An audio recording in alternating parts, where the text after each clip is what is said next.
नमस्कार, मी ईशा जगताप. हितगुज मध्ये आपलं स्वागत आहे. आज आपण एका अशा आजाराविषयी चर्चा करणार आहोत जो हळूहळू आपल्या घरात, आपल्या कुटुंबात आणि अगदी आपल्या हृदयापर्यंत येऊन पोहोचतोय. आमचा संकल्प आहे की आपण जागरूक राहावं आणि या आजाराची लक्षणं वेळीच समजून घ्यावी.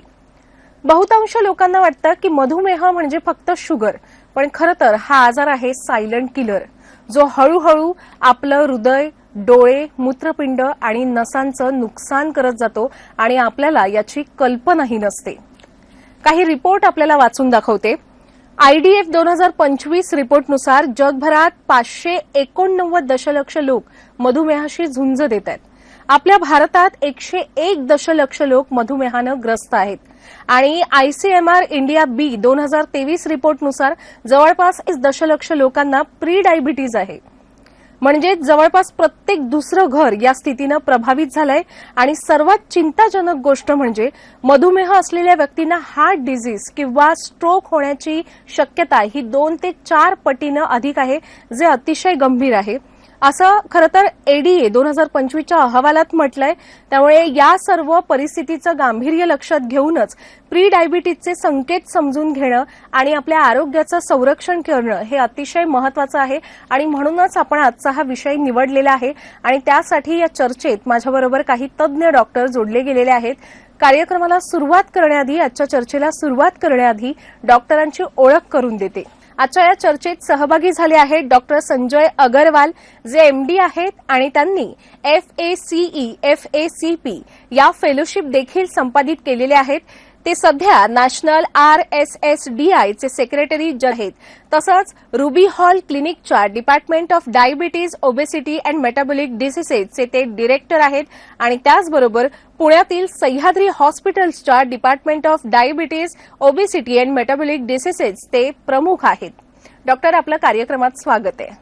तसंच आजच्या या चर्चेत सहभागी झाले आहेत डॉक्टर संकेत पेंडसे, जे DNB जनरल मेडिसिन आहेत. त्यांनी MRCP UK मेडिसिन ही फेलोशिप देखील संपादित केलेली आहे.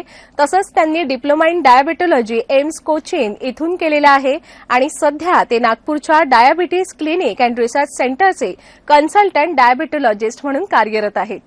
डॉक्टर, आपलं सुद्धा या कार्यक्रमात स्वागत आहे. नमस्कार. तसंच या चर्चेत जोडले गेलेले आहेत डॉक्टर अमित चौधरी, जे MBBS आहेत. त्यांनी डिप्लोमा इन डायबेटोलॉजी सुद्धा केलेला आहे आणि सध्या ते विरार आणि सफाळे इथे असलेल्या नवजीवन डायबिटीज अँड थायरॉइड क्लिनिकचे कन्सल्टिंग डायबेटोलॉजी स्पेशालिस्ट म्हणून कार्यरत आहेत. डॉक्टर, आपलं देखील या चर्चेत स्वागत आहे. पहिला प्रश्न माझा आहे डॉक्टर संजय अगरवाल आपल्यासाठी. जसं मी सुरुवातीलाच सांगितलं की सध्या मधुमेह हा प्रचंड धोकादायक असा आजार झालेला आहे. का बरं हा आजार इतका धोकादायक झालाय? जर आपण फिगर्स पाहिलं, जे आम्ही डेटा कलेक्ट केलेला आहे आणि रिपोर्ट केलेला ICMR इंडायब डेटामध्ये, तर सध्या आपल्याकडे 101 मिलियन पॉप्युलेशन जे आहे ते डायग्नोज डायबिटीसचं आहे आणि साधारण 136 मिलियन पॉप्युलेशन आहे ज्यांना प्री डायबिटीज आहे. आपल्याकडे जे आहे, जे डायबिटीज सुरुवात होते ती साधारण 20 किंवा 30 वर्षाचे सुमारे वयाचे जे आहे ते सुरुवात होते. जर आपण वेस्टर्न पॉप्युलेशन पाहिलं तर त्यांच्यामध्ये जे आहे साधारण 40-50 वयात जे आहे त्यांची जे आहे डायबिटीज सुरुवात होते. 1 in 4 पॉप्युलेशन जे आहे आपल्याकडे त्यांना साधारण काही ना काही प्रकारचं शुगरचा प्रॉब्लेम. आपले घरात आपण पाहिलं तर कोणाला कोणीतरी जे आहे त्यांना डायबिटीज असतं, किंवा आपले मित्रांमध्ये पाहिलं किंवा रिलेटिव्ह मध्ये पाहिलं तर कोणाला तरी जे आपण आहे ते बघू तर त्यांना डायबिटीज असण्याची शक्यता असते. तर संख्या जास्त आहे आणि आपण जास्त काळजी घेणं आवश्यक आहे. डॉक्टर संकेत पेंडसे, आपल्याकडून जाणून घ्यायचंय की मधुमेहाला सायलंट किलर असं का म्हटलं जातं? डायबिटीसला सायलेंट बिमारी यासाठी म्हटलं जातं कारण की डायबिटीसचे काही विशेष लक्षण असतात, जसं की वजन कमी होणे, वारंवार लघवीला जाणे किंवा खूप तहान लागणे. हे सर्व लक्षणं सगळ्या पेशंट्समध्ये आढळत नाही. म्हणजे जवळजवळ 50% पेशंट्समध्ये हे लक्षणं नसूनही त्यांची शुगर लेवल अतिशय जास्त राहू शकते आणि त्यामुळे त्यांना जे डायबिटीसने होणारे कॉम्प्लिकेशन्स असतात त्याची रिस्क तेवढीच असते जेवढी इतर पेशंट्सला ज्यांना लक्षणं आढळतात. आणि त्यामुळे त्याला डायबिटीसला एक सायलेंट डिसीज मानलं जातं किंवा सायलेंट किलर सुद्धा म्हणतात, कारण की कॉम्प्लिकेशन्सची सुद्धा लक्षणं सुरुवातीला आढळू शकत नाही. डॉक्टर अमित चौधरी, काय असतात मधुमेहाची सुरुवातीची लक्षणं? डायबिटीसची सुरुवातीची लक्षणं असतात, त्यात महत्वाचं लक्षण म्हणजे वारंवार लघवीला होणं आणि स्पेशली ते रात्री जास्त प्रमाणात माणूस 4 ते 5 वेळा माणसांना लघवीला जावं लागतं. दुसरं तहान भरपूर लागते, कारण नसताना पाणी प्यावंसं वाटतं, तोंड कोरडं पडतं. नंतर अचानक वजन कमी होतं. ते वजन 4 ते 10 किलो साधारण 5 ते 6 महिन्यात कमी होतं. काही डाएट न करता सुद्धा, म्हणजे आपण काही पथ्य न पाळता सुद्धा जेव्हा वजन 5 ते 6 महिन्यात 5 ते 10 किलो कमी होतं, ते एक लक्षण असतं. कदाचित कधी कधी थकवा जाणवतो, काही कारण नसताना नेहमीचीच कामं केली तरी थकवा येतो, ते पण एक लक्षण असतं. ही 4 लक्षणं मुख्यत्वे दिसतात तिच्या स्टेजला. आणि बऱ्याच वेळा पेशंटला असं वाटतं की हे कदाचित आपल्या रुटीनच्या थकव्यामुळे असेल किंवा वयानुसार असेल, आणि बऱ्याच वेळा पेशंट ते दुर्लक्ष करतात. अच्छा, डॉक्टर संजय अगरवाल, मधुमेह आणि हृदयविकार यांचा नेमका काय संबंध आहे? हा खूप चांगला प्रश्न आहे. जर आपण पाहिला डेटा, तर जे लोकांना मधुमेह आहे त्यांना हार्ट प्रॉब्लेम होण्याची शक्यता साधारण 4 गुणा असते, आणि हे अनेक कारणामुळे असतं. पुष्कळ लोकांमध्ये ज्यांना मधुमेह असतं त्यांना ओबेसिटी पण असतं, म्हणजे वेटचा प्रॉब्लेम असतं. आणि वेट आणि जे मधुमेह आहे एकत्र रिस्क जे आहे ते वाढवते. साधारण 4 गुणा जे मी सांगितलंय ते त्याचं कारण एक असतं की लोकांमध्ये फॅटी लिव्हर असतं, किंवा त्यांना कोलेस्ट्रॉलचा प्रॉब्लेम जास्त प्रमाणात असतं. आणि हे सर्व फॅट जे आहे ते आपले ब्लड वेसल्समध्ये जमा होतात आणि ब्लॉकेजेस निर्माण होतात. आणि जेव्हा हे ब्लॉकेजेस असतात तर त्याच्याने मग आपल्याला हार्ट अटॅक किंवा स्ट्रोक हे सर्व गोष्टी होण्याची शक्यता असते. तेही नाही, पण ब्लड प्रेशर पण जास्त प्रमाणात असतं आपल्याला. दुसरं अनेक प्रॉब्लेम्स असतात ज्याच्याने आपलं रिस्क जे आहे हार्ट प्रॉब्लेमचा वाढतं. ते आता एक लहान प्रॉब्लेम अजून असतं की ज्यांना डायबिटीज असतं, हार्ट प्रॉब्लेम असतं, तर त्यांच्यामध्ये जे आहे हार्ट फेलियर होण्याची शक्यता जास्त असते. तर काही वेळेला आपल्याला समजून येत नाही की त्यांना हार्ट अटॅक येऊन गेलेला आहे, आणि जेव्हा आपल्याकडे येतात तर त्यांना फक्त हार्ट फेलियरने येऊ शकतात, आणि ते म्हणतात की आम्हाला दम लागतंय, चालताना दम लागतंय आणि थांबल्यावरती बरं वाटतं. किंवा अनेक वेळेला त्यांना माहिती पण पडत नाही की त्यांना हार्ट अटॅक येऊन गेलाय. त्यांना समजत नाही की त्यांना म्हणजे आज छातीत दुखलंय आणि ते हार्ट संबंधित होतं. आणि जेव्हा येतात ते मेडिकल हेल्पसाठी आणि आम्ही कार्डिओग्राम वगैरे काढतो किंवा एकोकार्डिओग्राफी करतो, तर त्याच्यात समजून येतं की त्यांना जे आहे हार्ट अटॅक येऊन गेलेला आहे. तर आपल्याला ब्लड प्रेशर, फॅमिली हिस्ट्री असली कोणाला हार्ट प्रॉब्लेमची, डायबिटीज, हे सर्व अनेक एक रिस्क फॅक्टर्स असतात जे आम्ही बघतो पेशंट्समध्ये. ज्यांना कोलेस्ट्रॉल पण जास्त आहे किंवा एलडीएल कोलेस्ट्रॉल जे असतं ते जास्त प्रमाणात आहे, किंवा एपीबी म्हणून एक कोलेस्ट्रॉलचं प्रमाण असतं ते वाढलेलं असतं. तर हे सर्व रिस्क फॅक्टर्स असतात ज्याच्याने कोणाला हार्ट प्रॉब्लेम होण्याची शक्यता असते जास्त प्रमाणात. अच्छा, डॉक्टर संकेत, अनेक जणांना असं म्हणणं असतं त्यांचं की माझी शुगर लेवल अगदी कमी वाढली आहे, त्यामुळे ते थोडे निश्चिंत असतात. पण हे निश्चिंत राहणं धोक्याचं आहे का? हे एकदम बरोबर प्रश्न विचारला तुम्ही. या अवस्थेला म्हणतात प्री डायबिटीस स्टेज. यामध्ये शुगर इतकी वाढलेली नसते की त्यांना आपण डायबिटीस असं लेबल करू शकतो, किंवा ती नॉर्मल रेंजमध्ये सुद्धा नसते, म्हणजे बॉर्डर लाईन वाढलेली असते, जस्ट थोडी नॉर्मलच्या वरती.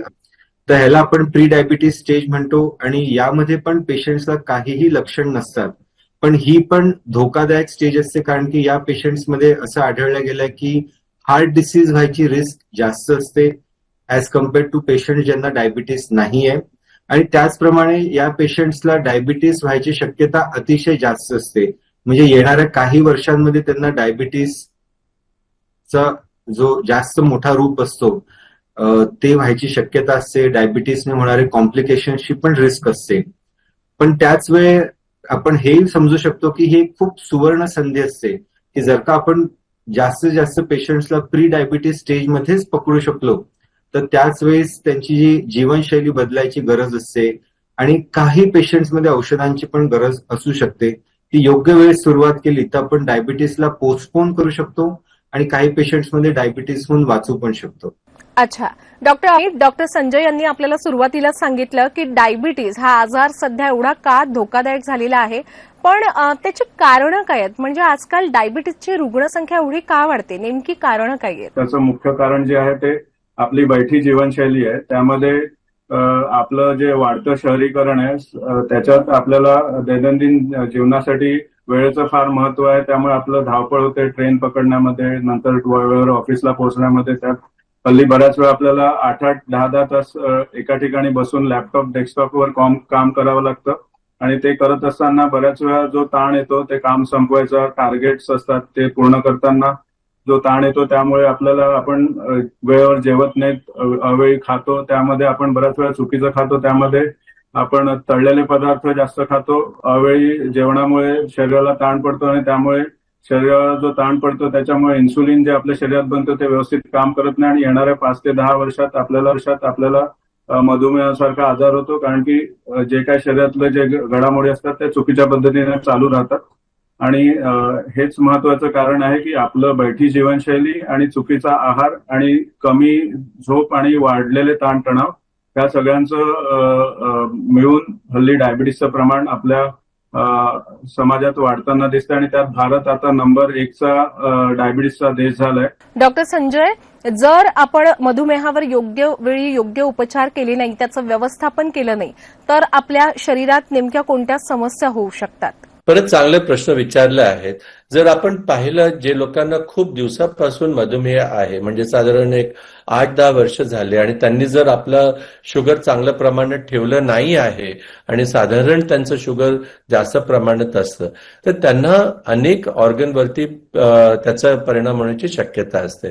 तर डोळ्यावरती परिणाम होतो, ज्याच्याने त्यांचं जे एक रिस्क असतं, आम्ही त्याला डायबेटिक रेटिनोपॅथी म्हणून म्हणतो आणि त्या कारणाने आम्ही म्हणतो की वर्षातनं एकदा त्यांना आपले डोळे जे आहेत ते तपासायलाच पाहिजे आहेत. दुसरं आम्ही म्हणतो की युरिनमध्ये प्रोटीन्स चेक करायला पाहिजे, ज्याला आम्ही मायक्रो अल्ब्युमिन म्हणतो, कारण हा एक अर्ली मार्कर असतं डायबेटिक किडनी डिझीज डायग्नोज करण्यासाठी. आणि जर आपण हे पाहिलं की जर प्रोटीन लॉस जास्त आहे तर आता आपल्याकडे पुष्कळ औषधं आहेत ज्याच्याने आपण हे रिटार्ड करू शकतात किंवा बरं करू शकतात किंवा किडनी प्रोग्रेशन जे आहे ते आपण रिटार्ड करू शकतो. तिसरं म्हणजे नसांवरती परिणाम होण्याची शक्यता असते आणि जर आपण पुष्कळ लोकांना पाहिलं तर ते म्हणतात आम्हाला पायात मुंग्या येतात किंवा सुन्न होतात आणि चालताना आपलं झोप जातं. तर ह्याच्याने जे आहे त्यांना पायात वुंड्स वगैरे होण्याची शक्यता असते आणि डायबेटिक फूट होण्याची शक्यता असते. आणि काय काय वेळेला जे आहे रक्त पुरवठा जे आहे पायात आणि त्यांना जे आहे इस्केमिक अल्सर्स होतात किंवा गँग्रीन होतात आणि अशा वेळेला पाय कापण्याची वेळ येते. तर हे सर्व गोष्टी आपण पोटेन्शियली अवॉइड करू शकतो जर आपण त्याला दररोज तपासत असलं, पाहत असतो की आपला पायाचं जे आहे स्किनमध्ये काय प्रॉब्लेम आहे का किंवा अल्सर आहे का, काय म्हणजे मार लागलेला आहे का किंवा पायाचं सेन्सेशन कसं आहे ते आपण बघू शकतो जे आहे. तेही नाही, आपण जर पायात दुखायला लागलं चालताना तर आपल्याला माहिती आहे की रक्त पुरवठा बरोबर नाही आहे किंवा काय काय वेळेला जे आहे रात्री ते म्हणतात की आम्हाला जास्त पायात दुखतं आहे, तर हे रेस्ट पेन किंवा नाईट पेन जे आहे ते आपल्याला काही इंडिकेशन जे आहे ते देत असतात. आता जेव्हा नसांवरती परिणाम असतो फक्त सेन्सेशनवरती फक्त त्याचा इफेक्ट होत नाही, त्यांचे मसल्स पण वीक होऊ शकतात आणि त्यांचं मोटर मुवमेंट जे आहे ते हॅम्पर होऊ शकतं. काही वेळेला मसल्स जे आहे ते वीक होतात आणि त्यांना मसल्स कमी होतं, त्याच्याने त्यांना उठायला बसायला सीडी चढताना उतरताना हे त्रास होतं किंवा खाली बसताना जे आहे जमिनावरती ते प्रॉब्लेम येतं आणि उठता येत नाही त्यांना. तर ह्यांना मी सार्कोपिने म्हणून म्हणतो, मसल हेल्थ जे आहे ते योग्य नसताना. तर मसल प्रॉब्लेम होऊ शकतं किंवा नसांचं प्रॉब्लेम होऊ शकतं किंवा पायाचं जे आहे रक्त पुरवठा कमी होऊ शकतं. ते डॉक्टर संकेत, आपण कोणती लहान लहान पावलं उचलू शकतो, लहान लहान उपाय करू शकतो मधुमेहाला आपल्यापासून दूर ठेवण्यासाठी? तर डायबिटीस जे इतक्या वेगाने पूर्ण विश्वात आणि स्पेशली भारतात इतक्या जास्तीत जास्त प्रमाणात आढळत आहे त्याचं सगळ्यात मुख्य कारण आहे बदलाव झालेली जीवनशैली. आणि त्याच्याहून वाचायसाठी किंवा त्याला दूर ठेवण्यासाठी किंवा ऍटलिस्ट ज्यांना डायबिटीस आहे त्याला कंट्रोलमध्ये ठेवण्यासाठी आपण काही सोपे उपाय करू शकतो.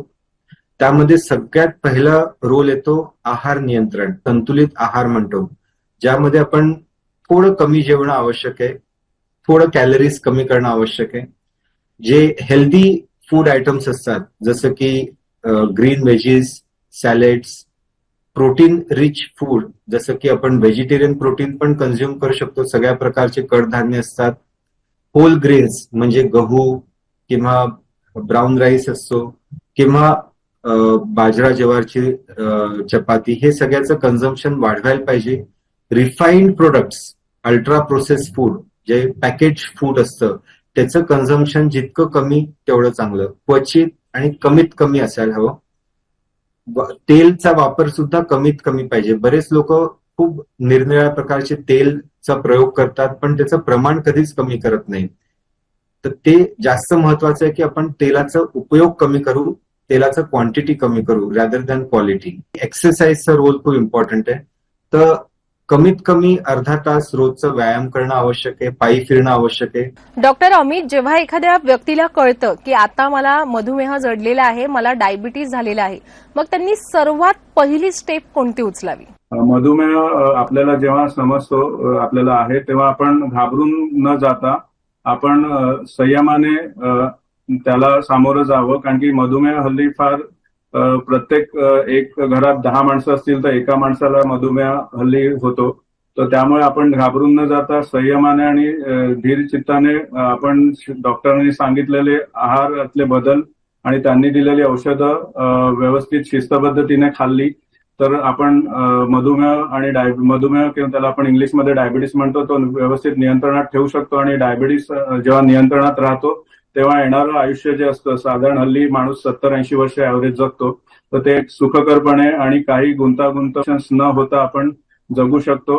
डॉक्टरांनी समजा आपल्याला फॉलोअपला बोलवलंय 3-4 महिन्यांनी, तर रेग्युलर ब्लड चेक करून त्या डॉक्टरांकडे जाऊन त्यानुसार काय औषधात बदल असतील, कारण की त्यांच्या सूचना असतील त्या आपण जर व्यवस्थित पाळल्यात तर आपण डायबिटीस नियंत्रणात ठेवू शकतो आणि आपलं आयुष्य आरोग्यमय राहू शकतं. डॉक्टर संजय, खरं तर आपलं सध्याचं हे जे काही जीवन आहे ते प्रचंड धकाधकीचं आणि तणावात्मक आहे आणि या सगळ्यात आपल्याला ताणतणाव व्यवस्थापन करणं अतिशय आवश्यक आहे सुदृढ राहण्यासाठी. ताणतणावाचा आणि मधुमेहाचा कसा संबंध आहे? खूप लोकांना स्ट्रेस आजच्या तारखेत एक कोणत्याही माणसाला विचारलं तर तो म्हणतो की मला स्ट्रेस खूप आहे. आणि म्हणजे कोणाला मधुमेहाचा आजार असलं तर त्याला व्यक्तिगत खूप स्ट्रेस असण्याची शक्यता असते. एक तर त्याचा बेसिकली प्रायमरी डिझीजचा स्ट्रेस असतं, दुसरं त्याचं दररोजचं म्हणजे लाईफस्टाईलचं स्ट्रेस असतं की कारण त्याला वेट मॅनेज करता येत नाही, खाणं पिणं मॅनेज करता येत नाही, मेडिसिन्स मॅनेज करता नाही, कॉस्ट केअरची जी आहे ते त्याला एक कारण असतं की त्याला म्हणजे प्रॉब्लेम देतं, किंवा जॉब स्ट्रेसेस असू शकतात किंवा फॅमिली स्ट्रेसेस असू शकतात. आता हे जितके स्ट्रेसेस आहे त्याच्याने जे आहे त्यांचं कॉर्टिझॉल वाढू शकतं, ॲड्रेनालिन वाढू शकतं आणि हे सर्व गोष्टी जे आहे त्यांना शुगर वाढण्याची शक्यता असते. तेही नाही, पण काय वेळेला स्ट्रेसमध्ये जे आहे लोक जास्त खातात आणि त्यांना म्हणजे एक स्ट्रेस रिॲक्शन असतं ज्याच्याने जे आहे ते फक्त खातात आणि जेव्हा खातात आणि काही पण खाऊ शकतात ते त्याच्याने त्यांचं वेट वाढतं आणि वेट वाढल्यामुळे जे आहे परत त्यांची शुगर कंट्रोल जे आहे ते डिस्टर्ब होते. तेही नाही, म्हणजे जसं वेट वाढतं तर शुगरही वाढतं आणि त्यांची रिक्वायरमेंट मेडिसिन्सचे जे आहे ते वाढतं ते. आणि त्याच्याबरोबर जे आहे त्यांचं आधीचं रिस्क मी जे सांगितलं की कॉम्प्लिकेशनचं खास करून हृदयावरती किंवा स्ट्रोक वगैरे असण्याची जे आहे तेही रिस्क वाढते. तर आपल्याला हे सर्व चांगलं करायचं असलं तर आपल्याला जे आहे स्ट्रेस पण अवॉइड करायला पाहिजे. त्याच्यासाठी आपण दररोज वॉक करा, योगा करा, मेडिटेशन करा, म्युझिक ऐका किंवा लोकांबरोबर बसा, बोला आणि हे कसंही करून जे आहे ते स्ट्रेस मॅनेजमेंट आपल्याला करायला पाहिजे, ज्याच्याने जे आहे जर स्ट्रेस कमी झालं तर आपल्या शुगरवरती पण चांगला परिणाम होणार आहे त्याचा. अगदीच अगदीच. डॉक्टर संकेत, आपण नियमितपणे कोणत्या चाचण्या करायला हव्या मधुमेहापासून दूर राहण्यासाठी किंवा मधुमेहावर मात करण्यासाठी? नियमित चाचण्या, डायबिटीसच्या रुग्णांना काही नियमित चाचण्या करणं आवश्यक आहे. जसं काही पेशंट्समध्ये महिन्यातून एकदा तरी